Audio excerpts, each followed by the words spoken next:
As a lover of whimsy, art, and self-expression, I would also quite like the earth to survive and us in it. And sometimes it feels, as a consumer, as if we have to reinvent the wheel. If every product that we've ever interacted with either has to be eradicated or completely reinvented. Well, what if I told you that with a lot of these things that we are buying, they weren't broken in the first place?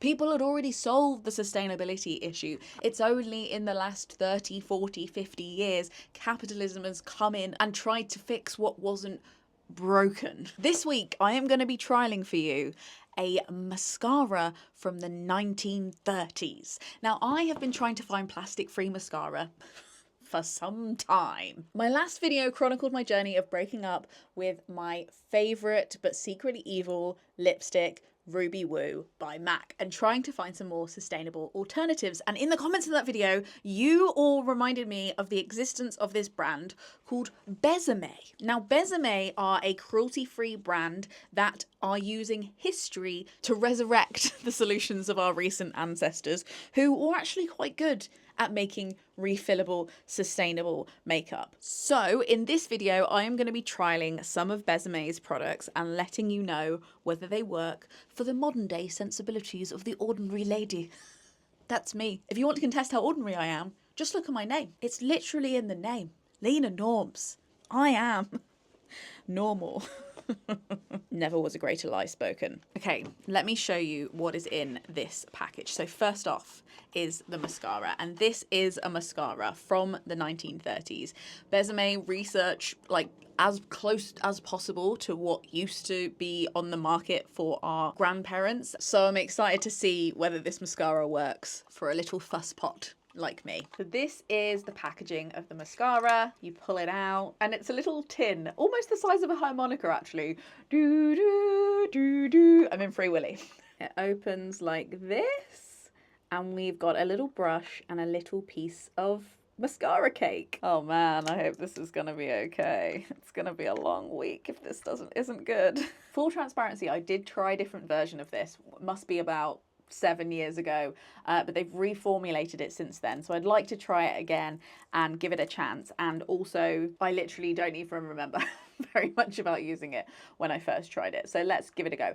Add 1 to 2 drops of water to make a paste of mascara that beautifies the lashes, fills in and defines the brows. Oh, and can also be used as a liquid eyeliner. So this brush has 2 ends to it. Now I know why. So that's my mascara for the week. The rest of them are going on a little holiday, on a little rest, and this is going to be my little worker bee for the week. I thought I would also try, because there's so many lipstick lovers among us, now I know, after the video I made on red lipstick, their Victory Red lipstick, which is supposed to be as close as possible a replica to the real red shades that were available during World War II. And because I got the Victory Red, I also get a little V for Victory pin badge. Don't know if I'm going to wear that all week, but here it is. I'm grateful. Got to be grateful for these things in this world. So this is the lipstick, and it's got, this is the shape, believe it or not, how lipsticks used to be in the 30s and 40s. I'm fascinated to see whether that's actually easier to apply because it's got more points on it, or if it will be a little strange. Like, there's got to be a reason why we started making them in a different shape than this, right? Like, this is the shape of a normal, like, modern day lipstick, and then this is what we're working with this week, apparently. So we'll see about that. Oh, I forgot to say, all of these products are cruelty-free. I wouldn't fuck with them otherwise, obviously. And I bought them all with my own money because there's nothing I love more than a completely untethered, honest, brutally honest review.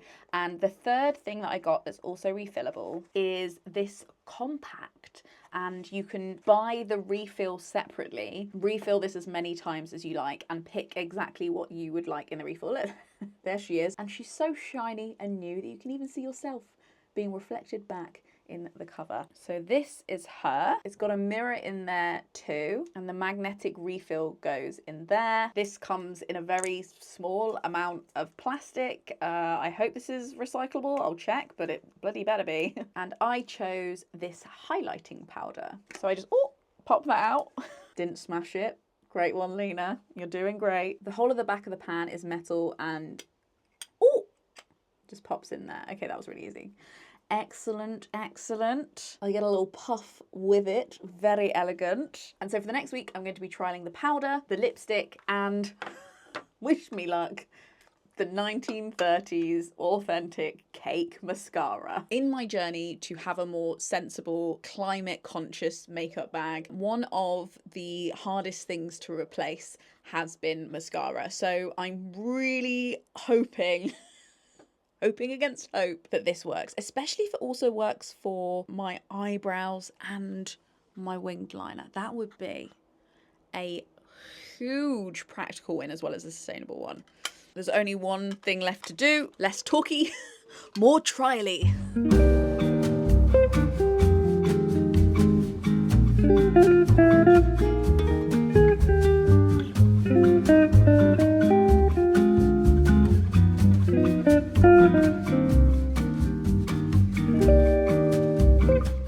Okay, I've spent all week trying these products and I have thoughts. First on the chopping block is our beautiful tinned cake mascara. Did they have it better in the 1930s when it came to giving your lashes va-va-voom? I am currently wearing Besame Cake Mascara, not only on my lashes, but also as an eyeliner and as a slight darkener for my eyebrows. Now, I'm very happy with this look. Like, I would leave the house and have been leaving the house all week readily this way. However, using this product is a learning curve. And that is something that I'm not against, by the way, as somebody who's trying to be environmentally friendly. I think it's reasonable to expect that there is an adjustment and learning period when you're learning how to use a new product. When you use the last one, for instance, I learned how to use tampons when I was 12. That was very, very annoying. And having to relearn how to use moon cups as an adult was also annoying.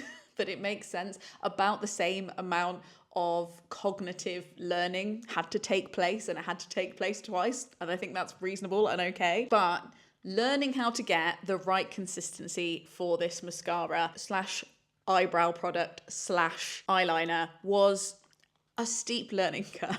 Because you're getting 3 different products out of one product, you also kind of need 3 different consistencies, and that's something that only dawned on me on like day 3. For the eyeliner, you really need to like work it in and get a good little kind of gel soup going, so you've got something substantial enough to make a defined black line. For the mascara, you need something a little bit waterier, a little something that can glide over the lashes, something a little bit thinner. And for the eyebrows, you need something thinner still. Of course, this isn't going to be a good eye product for all people because this is black, and when it's diluted, it's kind of like a very dark brown. So it works for my eyebrows, but it wouldn't work for everybody's. So while it does save space and product, it doesn't necessarily save time in the way that I thought it might. My favorite way to wear this is as an eyeliner, actually. I found that very easy and adaptable to use. I was somebody who used to use a gel eyeliner with a little brush anyway. This felt easy, fun, kind of like I was in an art class. The eyebrows, it was fine for. It's not something that lasts an incredible amount of time, but if you just feel like your eyebrows are looking a bit thin, if you want to make them, like give them a little bit more thickness rather than really defined and like pointed, then I think it's a good product. The reason that I tried this product is actually probably its least useful function, and that is as a mascara. It is so hard to get right. Use too little water and it doesn't show up, really. It doesn't look like you've put anything on your lashes. Use too much water and you spray mascara everywhere. I was wiping down my mirror like every day because as I was looking in the mirror, I was like shooting out loads of black blotches all over my mirror. And if you do your makeup somewhere that isn't a bathroom, I don't know how easily that would come out of things. It's also incredibly subtle. I'm not a subtle person. I think if you've been to the channel before, you know that. So while this feels travel friendly, I would be where you use it while you're traveling. For example, on a train, spraying black face paint essentially into other passengers' faces. Maybe not. In your bedroom, on your carpet, I don't think so. I really like the concept of a little tin like this, and I wonder if it would be more workable in a gel format. Like, could you develop a gel that is kind of the consistency of eyeliner and mascara, but you can use them as both and it comes in this kind of format, so it's not as wasteful and you don't have the same kind of product issues? I don't know. Oh, this sticks. Okay. I found a use for this mascara. It's now my new microphone. This wand is also kind of my like semi arch nemesis of the week. Because it's so small, you inevitably get loads of black stuff all over your hands when you're using it, if you want to use it as both an eyeliner and a mascara at the same time. So if this came with a lid or something, that could have really saved my bacon. Something that is really interesting about this mascara is that you'll notice that it dries into like a solid formula. Now, most mascaras only last 6 months. This can last up to 2 years because it's much more sanitary. Like, if you think about it, mascara tube, wet, warm, moist cesspit of bacteria that you're dunking into, putting on your eyes, getting all your eye particles on, and then like dunking back in and then letting it sit in a very moist environment. This dries down pretty much straight away and is then just like very sanitary. Does that make any sense? Also, unlike conventional mascara, this would be very easy to use up the whole product. There wouldn't be any left in the tube. You'd be able to use up every single little bit. So there are lots of plus sides to this mascara, and it's not like a product I would rule out completely as something that I would recommend. If you're looking for subtle makeup that feels gentle and like you're not wearing any makeup and it's very, very easy to wash off. Like, I can just wash this off in the shower without any extra cleansing products. It just literally comes off with water. Then I would recommend it to you, especially if you're somebody who is willing to learn the eccentricities of using a product like this, or you're somebody who flies a lot or just doesn't like the idea of liquid in their bag. Like, this is a non-liquid product that can do all of these different things on your face. So I think that's kind of magic. However, from joining the makeup revolution, trying to get everybody to live like this, I think that the concept still needs some work if it's going to meet modern sensibilities and what we like have come to expect from makeup. That being said, I do plan to use all of this up, and I've decided that actually the best use of it for me is to keep it in my swim bag. So whenever I go for a swim, I can do it in the swimming toilets, which are very, very wipe clean. It's very light. I'll always be near some water to like dip in and do my mascara and my eyeliner there. And like, just after you've had a swim, you don't necessarily want to like do a whole beat and have something really heavy on your skin afterwards, because you usually just moisturize. So yeah, for that situation, that's how I will be using up this mascara, and we'll see if I get the hang of it more and I continue to use it in other scenarios. But for now, it's going to live in my swim bag and we'll see what happens. I do have less thoughts about the other two products, but it is worth me telling you them. So first up is the lipstick. Yes, to answer my question at the beginning of this video, this strange shape, this little pointy crest thing, is actually much easier to apply lipstick with. Good to know that we have lost the art of making good shapes of lipstick. This is so much easier to apply than a modern lipstick shape, and especially if you want to do that very like dramatic bow shape on the top of your lips, which is very vintage. So much easier to do that with. Loved that aspect of it, and the fact that you can probably just keep this sharp because you're using both sides of the lipstick as you use it down. Surely the top will stay sharp, right? I think that's genius.